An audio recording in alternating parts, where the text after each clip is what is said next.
All right. Good evening, everybody. It's Sunday night, which means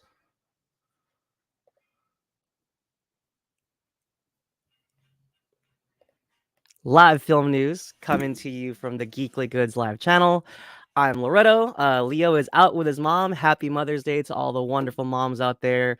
Um, there's so many hardworking mothers out there doing it, and they're role models, inspirations for us all. So lots of love to all the moms out there, and for anyone that doesn't have their moms with them, hugs and love to you too.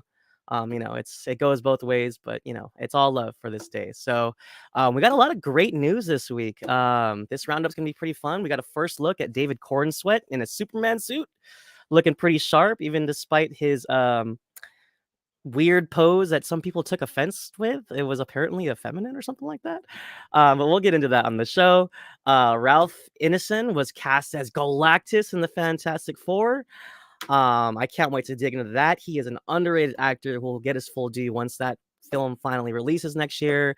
And Kingdom of the Planet of the Apes is roaring at the box office, making a huge splash in the box office realm. Our first true summer blockbuster, I would say, for the season. But without further ado, let's bring in our other co-host. Let's say hello to Ilyana. How are we doing tonight? I got a little on mute. We're doing great. Happy Mother's Day. I just drove in from 2 hours away to visit my boyfriend's family. So you know what?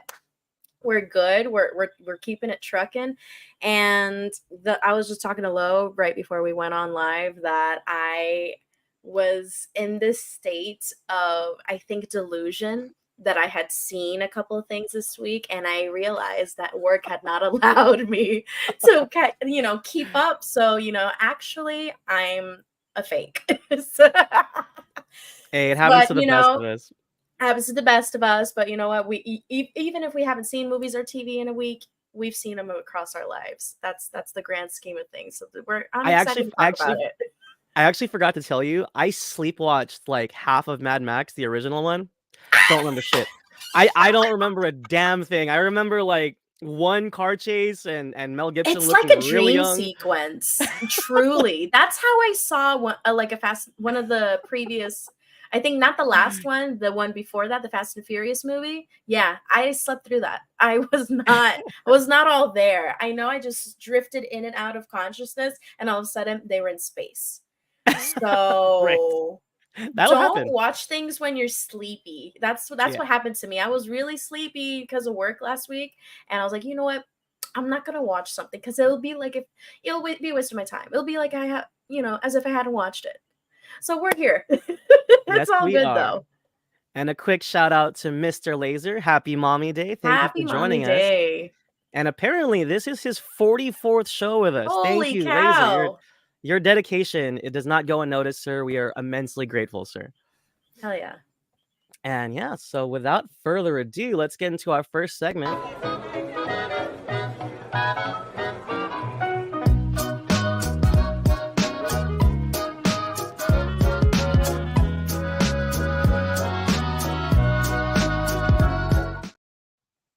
All right, all right. So since Kingdom of the Planet of the Apes has just opened and to awesome numbers, which we'll talk about in just a bit, I actually watched every single Planet of the Apes film in the franchise. I watched all 9. But right now, specifically, I want to talk about the most recent trilogy that was kicked off by Rupert Wyatt's Rise of the Planet of the Apes in 2011, followed by Dawn of the Planet of the Apes and War for the Planet of the Apes, both directed by Matt Reeves, who is incredible in his own right. I never saw War for the Planet of the Apes when it came out. And Crazy. I was kind of foggy on Dawn because I remember loving it, but I just never revisited it because I never watched the third one. And I was like, oh, I'll get to it eventually. And here we are. We have a 4th film, and I never saw the 3rd movie. So I had a early access IMAX screening in San Francisco for Kingdom of the Planet of the Apes. I literally watched War. Like, I took a train and I was like watching like the last half of it on the train. And so it was fresh in my mind when we started Kingdom. And it was really cool being linked in that way with the apes and all these incredible characters that we grow with, like Caesar and his family and all the other apes he rescued from the laboratory and from the zoo and all that. So let me toss this to you, Ileana, because War, holy crap, there's some things that happen in that film. Man. I was not Woody ready for Harrelson, bro. Woody I w Harrelson. Let me yes, just, dude, and, like, this I franchise. love Woody Harrelson, but it's like, I'm not used to seeing him as a villain, and God, not only is he good, but it's like, normally you wanna like him, but, oh, he's so evil in this, so, what's your Yeah. fondest memories of War? Did you enjoy the film, and do you enjoy the series as a whole? I really enjoy the series. I think what's really funny is that I think I've seen all the recent trilogy, like Dawn, Rise, Dawn. We were just going through this. I confused the titles. Dawn, Rise, and War. I saw in the movie theater. I saw them all. This was a whole like movie theater experience. This was a family like outing because I grew up watching like the 90s one with Mark Wahlberg. Like I grew up watching that movie. So when this new trilogy came out, my family and I were like really hyped for it. And Matt Reeves in Rise of the Planet of the Apes, man, he ate 2 times 4 8 because I Wait, think hold genuinely on, are we talking about Rise or are we talking about Dawn? Because he only did the last 2. we're talking about Dawn. We're talking about the second Okay. one. Sorry. See, you see what I mean? We're talking about It's Dawn of the okay. Planet of the Apes. This is ridiculous titling, first of all. Second of all, what an excellent blockbuster. I genuinely think Matt Reeves's Dawn of the Planet of the Apes is one of the most like thrilling, well-made, well-balanced blockbusters of the 2010s, of the decade period. And that's like that is a hill I will die on because I really love that movie. I really enjoyed War, War of the Planet of the Apes, but there was something in the water with Dawn that makes me like it just a little bit more. I think it's because it's a little bit more grounded in terms of its storytelling. It has been a while since I've seen these movies, but I know from what I remember of them, I have always been very fond of Dawn of the Planet of the Apes over War of the Planet of the Apes because I found War the story is a little wacky. It's a little wacky doodle, and it's not, and it's not because of the talking monkeys. You know, it's just like it's just odd. I don't want to spoil. I mean, it's been out for like God knows how many years, but there is that detail with Woody Harrelson's character and like that flip of the table with the whole simian flu Yeah. situation that I thought was just a little odd. It still I think works well in the universe. I was just not when I saw it for the first time. I was like, oh, this is a choice. I don't know how Yeah. this affects us because I don't know if we needed it to happen, but it's Yeah. okay. We'll go with it. Well, to be I'll fair, buy it. it hits a little bit of a lull when they get captured, because it's Right. so exciting, like, it's so exciting in the beginning, and then the colonel comes and attacks them, and then we're on the run, and we meet There Sally. is that lull in the movie and it kind of Yeah, it loses its just stops. momentum, Yes. and that's just not something that I feel only thing that War of the Planet of the Apes does just kind of I really, really enjoy going to the movie, like the actual movie theaters to see these movies. So I am really excited to see Kingdom of the Planet of the Apes. I haven't been able to catch it this weekend because of Mother's Day. So had to travel a little bit to visit some family. But you bet your butt that I'm going to be so sat this week. Maybe tomorrow night, maybe Tuesday night. We don't know. Tuesday night is student days, and I still have my student ID somewhere. Nice, Yeah, nice. And what's funny is I can't pull that card anymore, but if you can, by all means. it's the cheeks. It's the if you got to keep some fat on the face. So really quick, I'm gonna say what's up to Tyler in the chat. And no, Damn, I did not watch the original Planet of the Apes in 1968. God, that's I must have found rude. the Fountain of Youth, or the what do you call it, the Good Holy Grail lord. from the Last Crusade, Mm. if I did. Oh But my at any god. rate, yeah, I just wanted to show some love for that original trilogy. Honestly, I think that It's good. Apes trilogy is one of the best of all time. Like, it's up there with like Lord of the Rings, Star It's Wars. Like, I just love, and I think this also goes in part not only the direction and the writing, it's Andy Serkis, and really just kind of raising the bar with what it means to be a motion capture actor and oh, really selling that performance because obviously, this is Andy Serkis is a legend. He's an icon living with his motion capture characters, but there's just something about Caesar as a character that Andy Serkis really, really sells, in particular with Dawn of the Planet of the Apes, in my opinion. And I remember, I think it was with Dawn and with War, where we have this conversation of, damn, should the Academy have a category for motion capture actors? And I was like, hell yeah, the same way they should be a category for stunt actors. Or stunt coordinators, et cetera, et cetera. So there's just something really, really amazing about the craft of these films that just, I don't know, it was really something different and made a shift in, I would believe, the media landscape in the industry at that time. And I am really happy to see it come back, because I feel like we haven't really had something of this magnitude return to the blockbuster theaters, because I don't want to count Lion King. That doesn't we don't do Lion King in this house. We do the apes, we do the monkeys.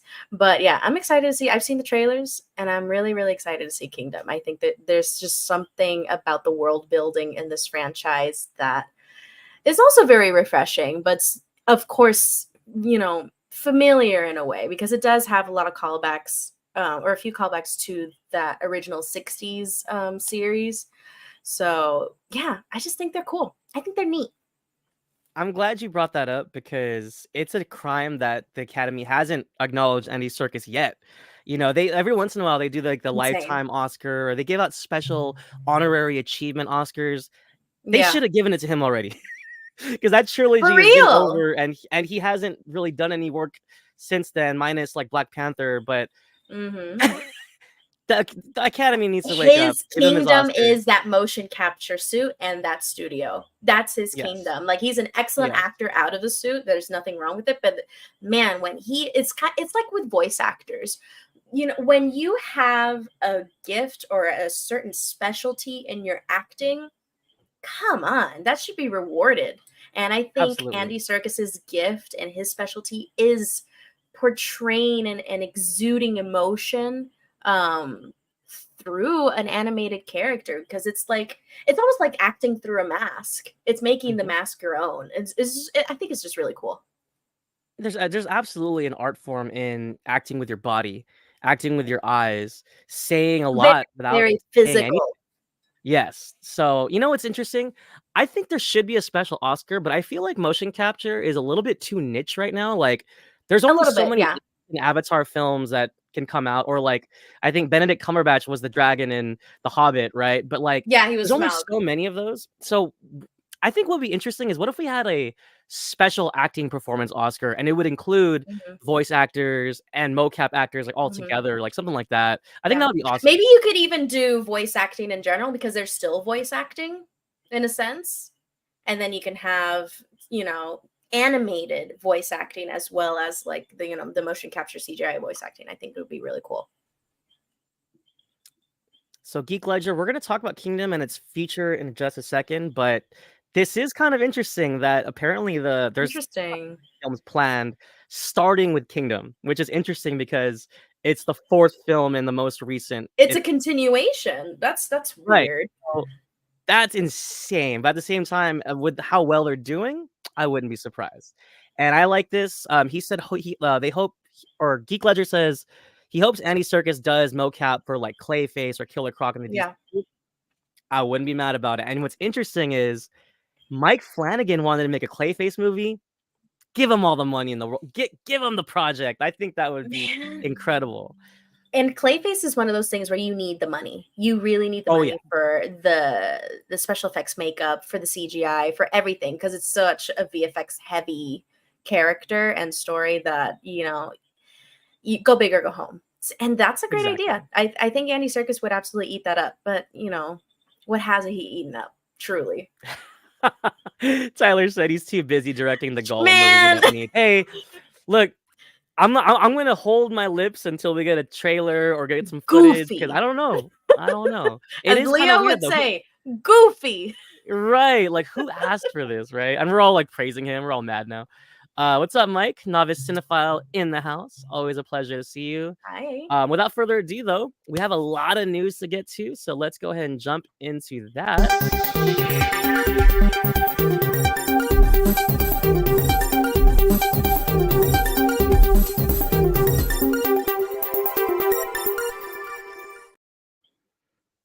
right. And if you're just joining us for the first time, or if you're not familiar, we always kick off the news roundup with a check of the box office pulse.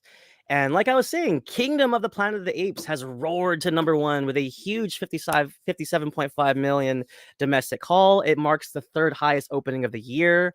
The Fall Guy pulls a decent 13.7 mil, but with their, I forgot the budget was like 150 or something like that. They're gonna need a lot more than 13 mil, but I'm glad to see the Fall Guy still hanging on. I think that movie is worth seeing in the theaters for anyone that's on the fence about it.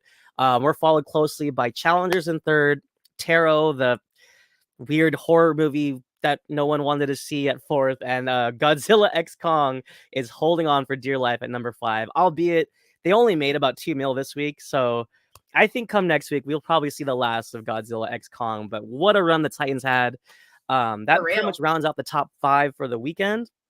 I know you haven't seen Kingdom yet, Ileana, but just in terms of its box office performance, I think this is pretty awesome. It's not as high as I thought it was going to be. I thought it was going to do better than that. But are you satisfied with this? You think this is a satisfactory number? Because I feel like for this franchise, this is a good opening, I think. I think so too, because it's one of those franchises that, as big as it is, I think it pales in comparison with other blockbuster franchises. Godzilla X Kong in general, you just being an example off the top of my head. But it has its fandom and it has its appeal, and it's definitely what a way to kick off the summer with summer blockbusters, because you still have this impression of the Planet of the Apes franchise in the recent years, that of the quality of it. You're still going to go in and see a very good VFX quality movie I personally think to the level of an Avatar. Like, you walk into an Avatar, even if the story is not, you don't drive with it, you're going to walk into a movie that's going to look good in terms of VFX. And that's, I think, the impression that moviegoers have of Planet of the Apes. Plus, at least here in Puerto Rico, I've been seeing a lot of marketing for it. So they really have spent a pretty good chunk of change marketing this movie. And I think they've marketed it pretty well. So I think for a movie that isn't like a Marvel or a DC or a Godzilla, etc., I think that's a pretty good haul, especially considering we're not, it's not a holiday weekend yet. We're still 2 weeks out from Memorial Day weekend. So maybe a lot of people will catch it then. But to be seen.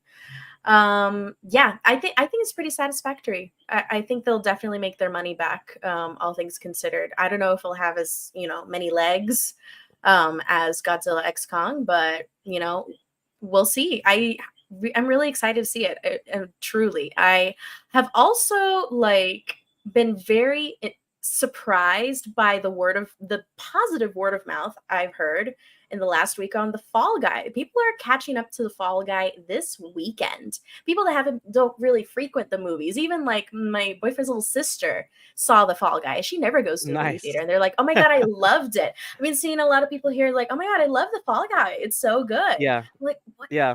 Okay.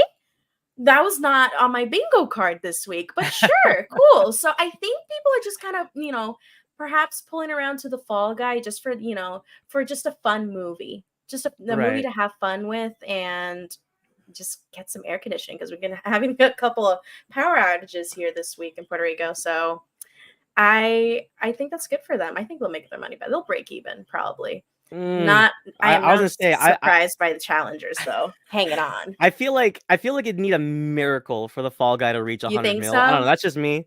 Well, just because it's like 13.7 mil is not that much in the grand scheme. Wait, what was their budget?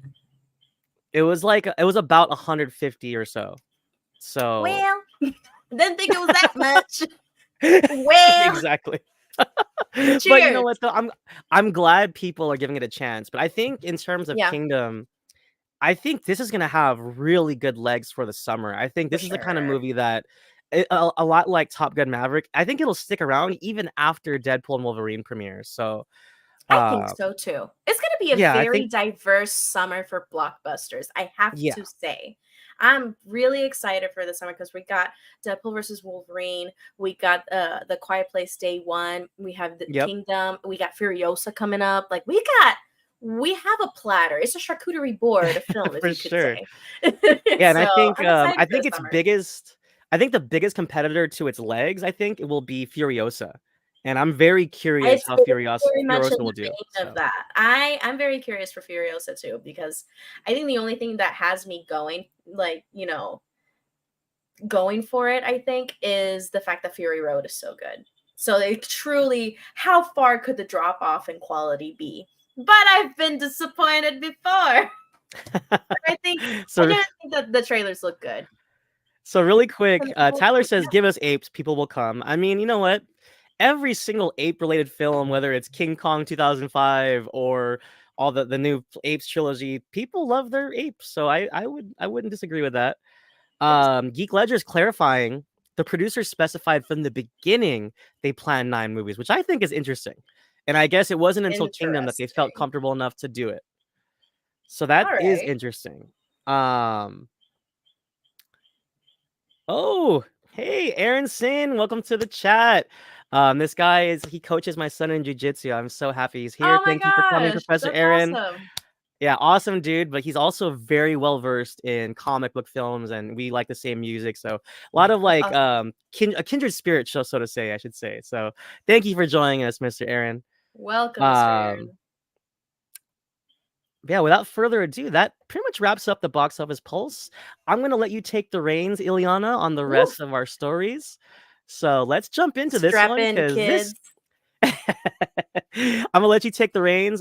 This one kind of kicked the internet a buzz a little bit, little sparking fires over here. So take it away, Ileana. Man, so we saw the people say the first, to me, it's been the millionth Superman that we've had at this point. First look at David Cornsweet in the full suit for James Gunn's Superman. They dropped the legacy a little bit ago, didn't they, Lo? It was gonna be Superman Legacy. Oh yeah, no, that was But actually pretty funny. That was one of our news stories. It was like it Legacy was is like 2 now weeks ago. Superman.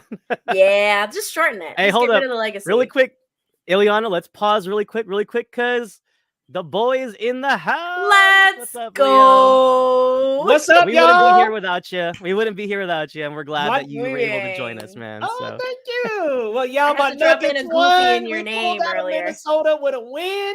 The series is hey, 2-2, baby. congratulations We're to your not Nuggies, over man. yet, y'all. We're not done yet. The Nuggets are not done. Yes. Oh man. All right. But I was just telling the people, Leo, that we got a first look at, to me, what was the millionth Superman, but truly it's, David Cornsweet's Superman suit. And Lo informs me that there has been some feedback, some audience feedback on this suit and this pose. And I have been baffled because to me, this seems very chill. Okay, it's just, it's just Superman getting ready, just pulling up a boot. Yeah. It's just things happening in the background. I, for one, like how colorful it is. It doesn't seem dull. Like, it's definitely not. I'm not calling Zack Snyder's Superman dull, because he definitely had a charm to him, and there was definitely something very classic to those Man of Steel movies. But I really like how you can tell this is different. It's definitely James Gunn style. It's definitely a little bit more poppy, with the pinks and the blues, and a very, very classic looking suit. But yeah, apparently people were a little mad, a little angry with this. Lo, would you like to? I'm going to throw it back to you, Lo. Would you like to inform us of what truly I find baffling? Yeah. Oh, don't mind if I do. So let me just tell you guys. First of all, whenever people argue on Twitter, I take it with a grain of salt because That's real. that's what Twitter's for. Everybody argues on Twitter. It's annoying, but it's also kind of entertaining. Anyways, so the one post that really set the place on blaze, and I won't quote her name or nothing. I don't want anyone going after her or anything, but pretty much a lady felt that she didn't like this photo because she felt that the pose that he's sitting in is effeminate Oh and my God, I saw that. it doesn't represent Lord. Superman. And then so pretty much it was like her point was like, oh, we don't need to see him putting on his boots. He's Superman. And then a lot of people quoted her and roasted her of flame, and a lot of people were saying like he was raised as a human. So he's allowed to do human things. What's wrong with him putting on boots? And what's funny is a lot of the quotes that quoted her tweet, they were like, I guess guys can't put on boots anymore. Yeah, I've seen that. Fellas, is it gay to put on your boots? This is Yeah, so that was the joke. Oh, That was the shit. joke. Like, I better the not joke be was trying like, is it my gay to put shoe on boots? Holy Uh-oh. crap. I'm too feminine, And look, guys. yeah, Good look, grief. I'm not trying to hate on the person, but come on. I Like, it's will. okay for Superman to put on his boots. Like, I was like, it's I'm okay. hating, bruh. Let me put my boots on. If you have ever These been to a boots are made for job, flying. if you've ever been to a job where you have work boots, which I have, man, oh fucking man, you got to get your boots on, bruh. This is the pose. Like, what are you supposed to do? Put it on the wall or something? All right, so I guess Geek Ledger saw it too. This is exactly what I was referring to, sir. Yeah. It was Insane. ridiculous. It's goofy. Absolutely insane. God. So yeah, that's this week's news. I liked it. Leo, how are you feeling with Wait. David Corn's Wet? Oh, sorry, Wait, love. real quick. I have a question for Leo because I'm not familiar. So that iteration of the suit, I was reading upon it. It's supposed to be like New 52 or something, right? Kind of New 52-ish. The logo's Kingdom Come, right, Tyler? Okay, I'm so not the a logo's a little expert in different. Okay, Superman, but so I it's like think a that's mix mash the of Superman influence here. Yeah. So it definitely has a New 52 suit to it. But I want to say that S is like a Kingdom Come type S. But yeah, I like the look, and I like that it feels unique to all the Superman media that we've gotten so far. I mean, we did just come off of Cavill's. We've got My Adventures with Superman going on right now. Superman and Lois is just about to finish up.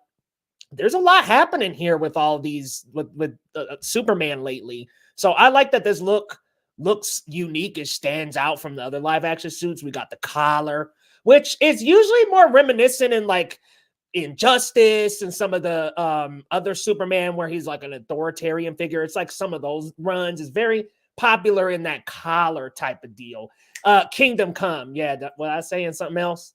Kingdom Come, that was the one. You did say about. Kingdom Come. Okay. So that was the You one I did. was thinking about. Kingdom Come, Superman with that look, that S. But I think it looks great. What I like about the photo is that it feels like a realistic Superman, like you guys were saying, the more humanized Superman where he's like, man, I'm putting the work suit on. Shit, I got one more villain to take out today, man. Work ain't over. Like, I know we've all felt this way, and I like that my Superman can feel like this. I like it. I have a theory. Another day. I have a theory because look, the suit's dirty. Like he's got some smudges on his face. I would like to think that he got his ass knocked out of the boots, and that's why he's putting them back on. Yeah, shit's going on outside. He's like he's in the middle of a fight. He's yeah, for sure. And I think it's definitely going to be one of those James Gunn, like, I don't know if the term is gotcha moments, but it's going to be like a James Gunn, little funny haha interlude, if you will, for the character. And I don't know. I am, for one, am not a huge, I don't write it on for Superman. I think he's a cool character, and I think he's very interesting. This is the better red and blue superhero right here. I'm not going to say it. Oh, Spider-Man. But I believe it.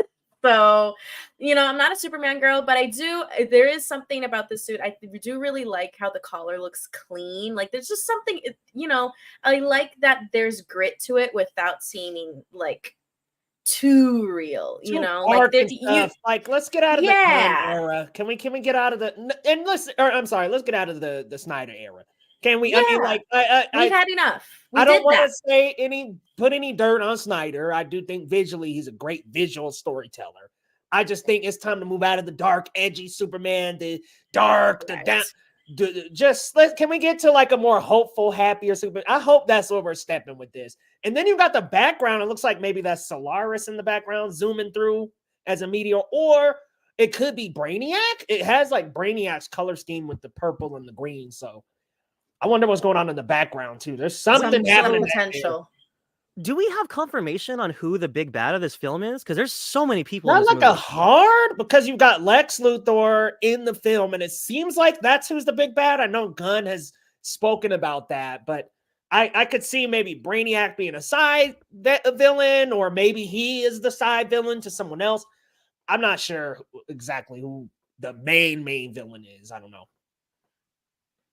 I don't know. I just feel like the little knowledge I have, I feel like James Gunn would be the guy to do the the Phantom Zone in a live action Superman movie. I think he would be the one to use it for once. And I don't know, I think it'd be neat. I think there's potential here to do something interesting. But then again, I wasn't a super huge fan of his Suicide Squad movie, but that's just me. Oh, Well, here we go. Here we I love go. That's that just one. me, baby. Oh, hot takes. Next slide. We're moving on. Here we go, man. But no, with that being said, I just want to say I agree with you guys. I think the suit looks amazing. But let's Looks transfer good. over universes from DCU over to the esteemed MCU. Take it away, Leona. Man, I like this. Ralph Ineson has been cast as Galactus in the Fantastic Four, and John Malkovich has also been cast in an undisclosed role.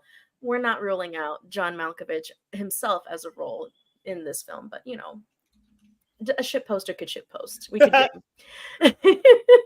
But I don't know. I can't, like, for the life of me recall. I've seen this face. I've seen this man. But I can't for the life of me recall where I've seen this man. I'm sure you guys are going to tell me. But I just like that we're getting a Galactus that nobody fucking expected. I just like that it doesn't feel like a fan cast. And I think this is really cool. Leo, I'm going to throw this over to you. How are you feeling with this Galactus? The Green Knight himself. I am so excited for this man. I think he has such a distinct, gravelly, deep voice that I think is perfect for Galactus as a villain.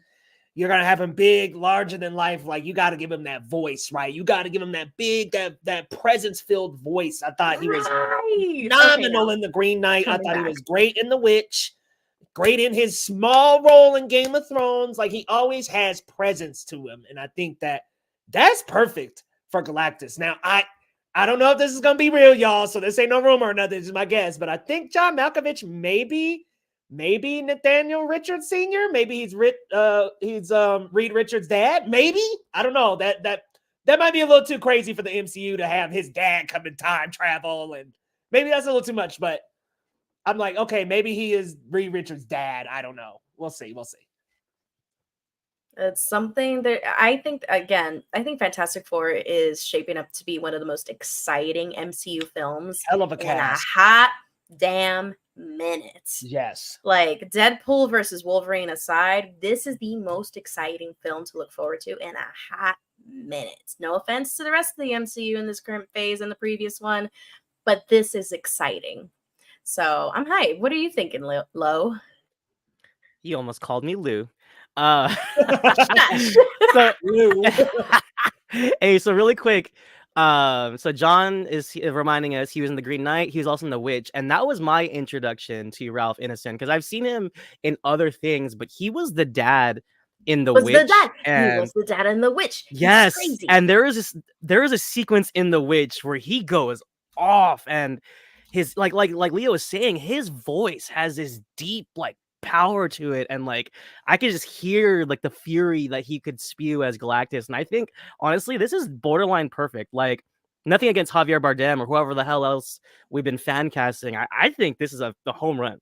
So I'm super excited for this. And like Leo was saying, he was great in The Green Knight. What's funny, I was actually watching Ready Player One, and he was the auntie's jerk boyfriend that was right. Yeah, he was the jerk boyfriend, and he punches what's his name in the face. And anyways, yeah, he was like in that for like 2 seconds. But at any rate, I think he's a fantastic actor. I have no idea who John Malkovich is going to be. I think he's definitely too old to play Doom. At least I would like to see a younger version of Doom that we can grow with a little bit. You gotta have Doom be Richard's age. You gotta have him be John Malkovich as Herbie. Tyler, hear me out. Aaron said he hopes Malkovich has a Russian accent. That's the only reason I would want to hear him as Herbie. And then Herbie's like eating Oreos. No, that's too much. I think Lord. I think Paul Walter Hauser is Herbie.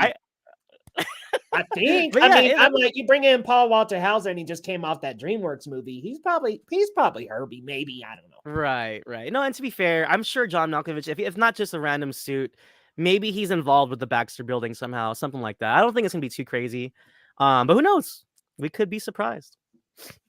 There is, I think that's what's really making me excited for this movie. There is so much room for surprise, and we're not seeing, direct set photos and getting all the information. We're not getting the script leaked or whatever. Like, I generally want to go to the movie theater and be pleasantly surprised. That's I want that again. Yeah, same. And I there's want that something back. about this. There's something about this that really it feels very promising. So I'm excited. I'm excited, y'all. Hi, Miss MCT. MCT in the house. Hello. Hey, Hi. All right. He said John as puppet master. Interesting.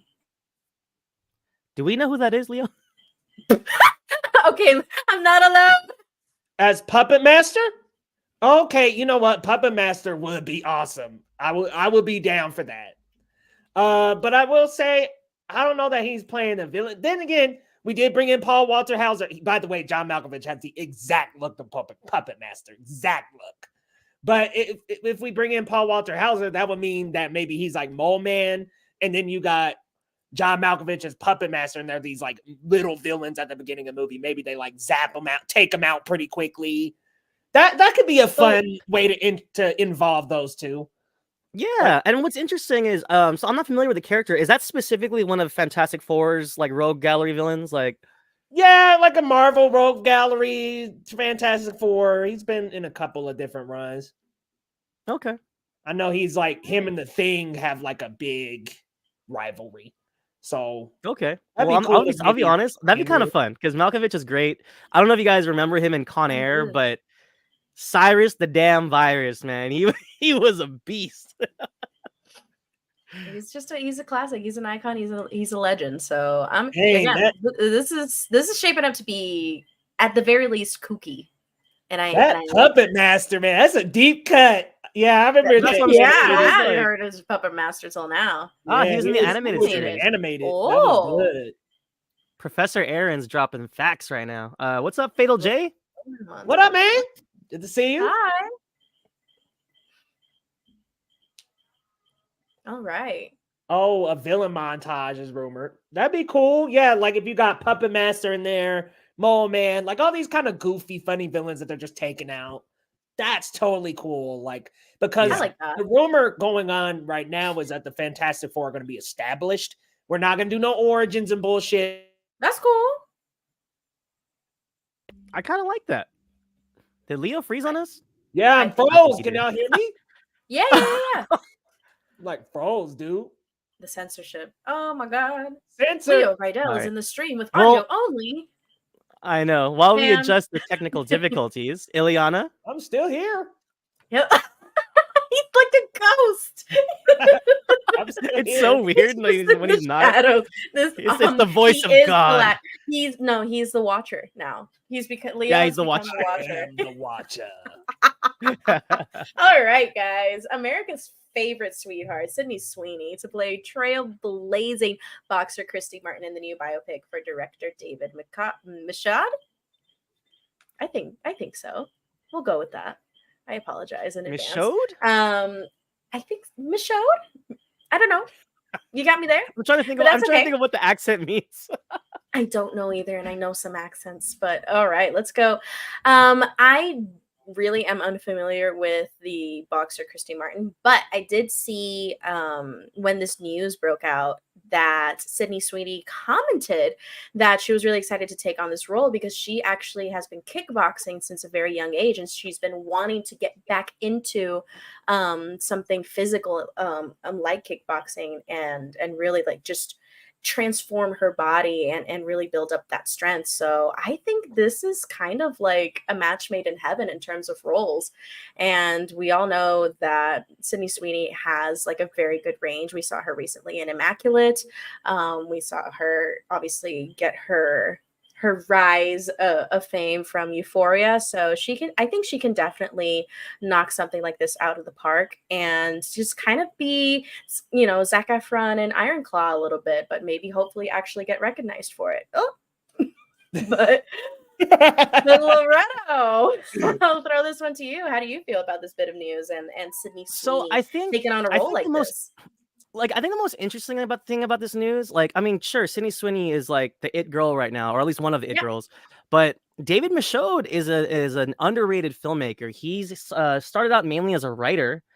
He wrote the gritty Animal Kingdom in 2010, which later became a TV series, I think on FX or something like that. Interesting. And it's like about like the Australian underworld. It's like a kind of like a gangster mobster picture set in Australia, kind of exploring like a different side of the underworld that we don't usually see because we're so used to seeing like the mafioso types in New York and other places like that. And he also directed The King, starring Timothy Chalamet, which was like a period With piece. Robert Pattinson, right? Yes, Robert Oh my Pattinson, God. Timothy Chalamet. So that's who David Michaud is, and I think that's kind of interesting. That kind of energy, that gritty energy. I myself, I'm not terribly familiar with Chrissy Martin, but I think it's pretty cool that I didn't know Sydney Sweeney's trained in martial arts, so I think that's pretty cool. And I think Geek Ledger said she doesn't look much like her.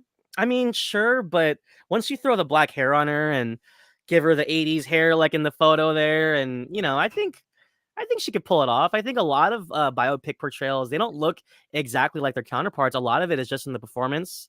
It's in the way they speak, their body language, and I think looks isn't everything, especially with some of the better biopics we've seen where they don't look exactly like the character. Like I don't think Austin Butler looks that much like Elvis, but he kind of embodied Elvis in the Elvis movie. So yeah, I think this is gonna be a good watch. Yeah, and I think biopic castings, in my opinion, should go beyond a similarity. Who can really just embody that performance, whether or not they have the same nose or not. I think that's just getting a little bit nitpicky, because Zac Efron doesn't really look like his real life counterpart. That's in a the good Iron example. Claw, It didn't look like he Zac really Efron, though. I was like, this is not Zach. exactly. I think it's more just stepping into the shoes of a person in this era that's going through this story. I think it's more that, Yeah. and it's really just more embodying the physicality of it rather than the really specific facial features. I think it's silly. Yeah, she does. That's really awesome. Yeah, and I guess he's buddies with her trainer. That's pretty cool. Thanks, Professor. That Aaron. is really awesome for us. But wow, Professor Aaron. Leo, throwing this to you. How do you feel about this? So okay, maybe hot take. I think Zac Efron does look like the brother that he was portraying, Kevin. Fair. I think that Austin Butler in the makeup and stuff and in the suit, I think he looks like Elvis. But I don't. He's prettier. I don't know. Yeah, I guess. I mean, but I don't know, guys. I'm just not. I liked Sydney Sweeney a lot in Immaculate. I will admit, I liked her a lot there. Haven't seen Euphoria, so I need to get on that. But everything else I've seen her in, y'all, I've been like, We're not. Like, I don't know if you noticed I didn't mention Madam Web. I didn't mention Madam Web either, because Madam Web, I'm just not going to count that for any of the people involved. I'm like, listen, right. I'm not going to say this is a bad Dakota Johnson acting job. I'm not going to say this is a bad Sydney Sweeney. I'm not going to say this is a bad Isabella Moner. I'm not going to say it's bad. I'm going to blame all the filmmaking and the concept of that entire fucking movie on all that. Yeah. But I would just say Sydney Sweeney, I'm like not crazy about her right now. I'm just like, if I had to, I know 4 women in horror that I like more than Sydney Sweeney. Sorry. Like, Fair. Okay. Jenna Ortega, well, I was going to say, Melissa have Barrera. You seen Anyone But You? I have. And I thought she was okay. I thought Glenn Powell was great. I was like, all right, he's got the charming guy thing going down. Sydney, I don't know. I wasn't crazy about her. I also saw her in that. What was that one called? Liberty or something? John, you'll know. John, what was that movie she was in with the 2 FBI agents? Wasn't it called Lottery or something? What was it? I don't even know what the hell Lottery Winner? Was that straight to streaming or what?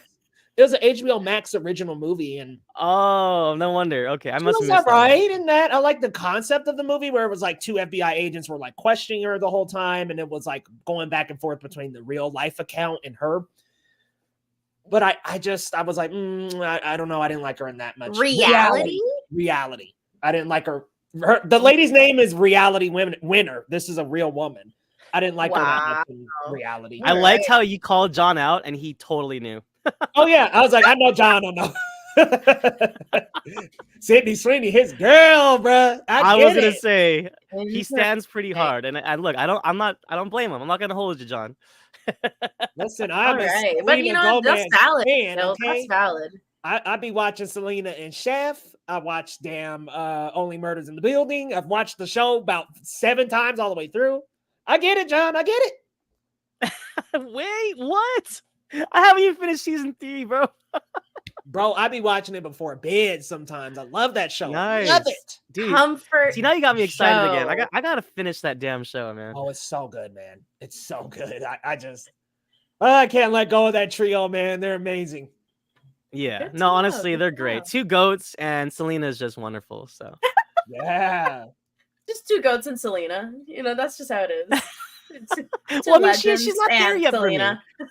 You know, she's got to put in some more work, but she's not. You know, she's nothing to shake a Ain't stick gonna at. You know. But it's okay. But it's okay. We all have our strengths. All right. Well, moving on. Mad Max Fury Road director George Miller said he would absolutely direct Thor 5 if given the opportunity. Now, let's talk about it. Because George Miller is that kind of little freak that I have such utter respect for. Little freak. He is a little freaky. Have you seen Fury Road? Fury Road's freaky. With them weird He's a little little white freaky. painted men and they silver mouths.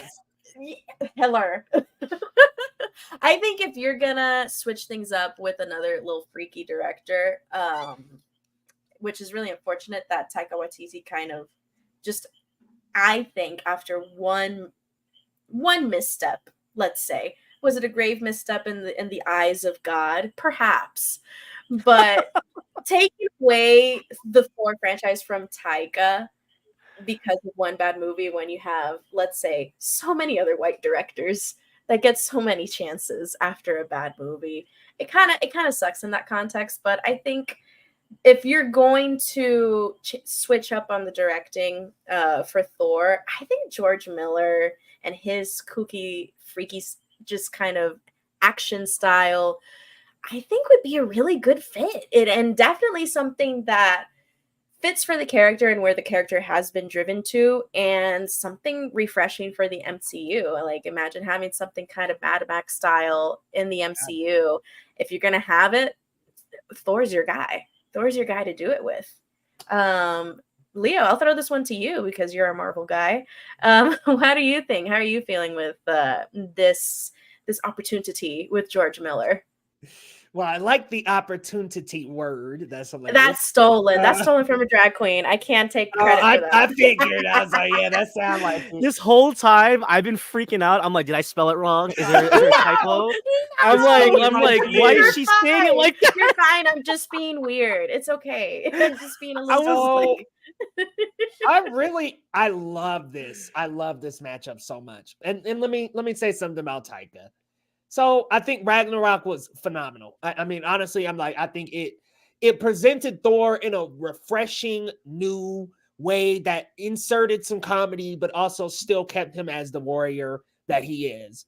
And then we got Love and Thunder. And here's the thing about Love and Thunder. On my first watch, I actually really liked it. I went back and watched the second time, and it was pretty goofy. I 100% can admit, like, okay, on a rewatch, it was a little not as good. But hey, I like Natalie Portman Thor.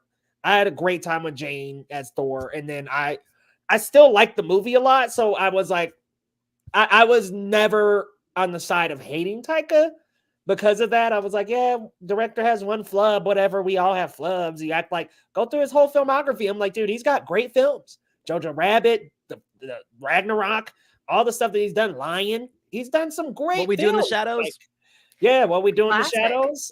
I just feel like it was like such a turn on Taika, and I don't think the movie was that bad. But you know what? Since we're moving in another direction, even Hemsworth is not that happy. I think this would be the perfect director for it. Like George Miller's style, he would make it very grungy and stylish and bring that back to Thor. And I think that's what the Thor franchise needs with 5. We need some grunge. We need we kind of, and I go ahead and clip it, Thor lovers, because I know we are in a debate here between Thor and Thor Ragnarok. We do need a little bit of that Thor 1 gravel back on the Thor franchise. We need it. Just make Thor punk again. All right, Lo. How are you feeling with this news? So admittedly, I'm a little new to the whole like Mad Max craze, but just from like everything I've heard about it, and just me respecting George Miller as a director, this guy has range, okay? Because besides the Mad Max franchise, he's also directed Lorenzo's Oil, which was a really good drama about parents trying to find a cure for their son, and he's also directed Babe, the Oh my very God, you first know Babe. Lorenzo's Oil? Holy crap! I know, brother, That's a I deep know cut. about remember Lorenzo's Oil. Hey, Oil. hey, it's a deep cut, but yo, that was pretty good. And Babe, I love Babe. So I think George Miller is a talented filmmaker. I We liked Happy Feet as 3,000 Years of well. Longing more than most. It Yeah. wasn't perfect, but I liked it more than most. Now, did Miller but direct Babe, or was he just like a writer or something? I don't so think he directed. directed the sequel and he wrote the first one. Okay. Babe, Pig in the City. Yeah, Pig in the City. He actually directed that one. I love that movie so much. That fucking movie was great, man. I think this goes to show that George Miller is very capable of making staples, cult classics. Oh, there you go. And then John's over here yelling at me, "Happy Feet." I knew I was forgetting something. Happy Feet is so iconic. Yes, Happy Feet is great. It's the way that George Miller doesn't disrespect different mediums, and he makes a hell of a movie doing it. And really quick, Professor Aaron saying less soft rock Thor and more death metal Thor. Absolutely. I think, and here's the thing. I'm a huge Watiti defender, but he definitely kind of went off the rails with the fun Thor. For sure. Yeah, and I think the madness and the epic action style that George Miller brings to that, from the Mad Max Fury Road type of like energy, I think Thor needs that. I think Thor needs a more action heavy picture, a more battle driven picture. I mean, nothing against Love and Thunder and its action, but I mean, it just really wasn't. It was more jokes than action, I would say. I think even that silly part with the Guardians, it wasn't really about the battle. It was about the funny moments in the battle. And I personally think Christian Bale was great, even though they kind of wasted him. But anyways, yeah, he just wasn't used nearly enough, man. Like they really needed more Christian Bale. His screen time a lot. If you're gonna give us a god killer, we need him killing gods. Right. I'm like, we need a montage or something of this man just going through just slaying these cat. Like, we didn't get none of that, bro. You know what's frustrating? I feel like Gore the God Butcher would have been a good villain for George Miller's style of if he directed a movie, but they kind of wasted that guy. So I don't know, but hey, I like it. I think this would be great. And I love that he's like willingly putting this into the universe. Like he himself is saying, absolutely. Oh, with Hercules coming, come on, George Miller, throw in Beta Ray Bill.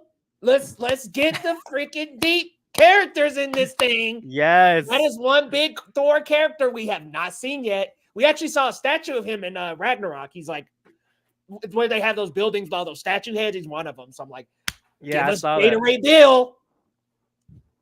Oh man, but yeah, I love this idea. I think a lot of great. potential. There's definitely a lot of potential here. So yeah, exciting. Again, an exciting direction for the future of the MCU. Next news. Oh man, that was it. Oh, that was the show. That's when she was ready. Ileana forgets to read this list. That's been the roundup, y'all. All right, y'all. So let the people know where they can find you, Lo. What you got coming up on your channels, man? Yes, you can follow me on Twitter or Letterboxd at Marcellus Durden. Proud editor and critic for The Cinema Spot. Follow us on all socials at The Cinema Spot or at our website at thecinemasspot.com. I will just announce this now. We are officially covering the Tribeca New York Film Festival. So stay tuned for reviews from me and a few other of our staff writers, including our editor our managing editor in the chat, John Tangelin. Me, him, and a couple other writers will be covering the Tribeca New York Film Festival, and I can't wait to talk about it. So stay tuned. Follow us on all socials at The Cinema Spot and thecinemasspot.com. Well, congratulations, y'all. That's awesome to be covering the Tribeca Film Festival. Definitely go follow them over at The Cinema Spot on Twitter and thecinemasspot.com, y'all. Now, Ileana, what you got coming up? Leo, you know damn well what I got coming up. It's Geekly Goods Live every Sunday. And some fun stuff over at the Puerto Rico Critics Association because I am the president, and we got a new phase coming up soon that is going to be a lot of work, but I'm really excited to dig in. So definitely stay tuned for that. And where can the people find you? Oh my God, they can find me on Twitter and Instagram at Captain Melendez. My brain cell died there, but it's all good. Awesome, y'all. Well, definitely go follow them on their respective platforms. And if you're on Geekly Goods, currently in production, we've got a What We Know About Daredevil, Born Again, and there's a lot to break down in that video. So, guys, that's going to be coming next Monday. I could not get it done for this Monday. And then, of course, come on back to the channel. We have everyday shorts now on the main channel. And we're going to have a movie review very soon. I can't talk about what it is. So come on back to the channel, y'all. Be sure to stay tuned. And then if you're here on Geekly Goods Live, come on back next Sunday, y'all. We will be back same time, same place, 7 p.m. PT, baby. So come on back and we'll see y'all next time.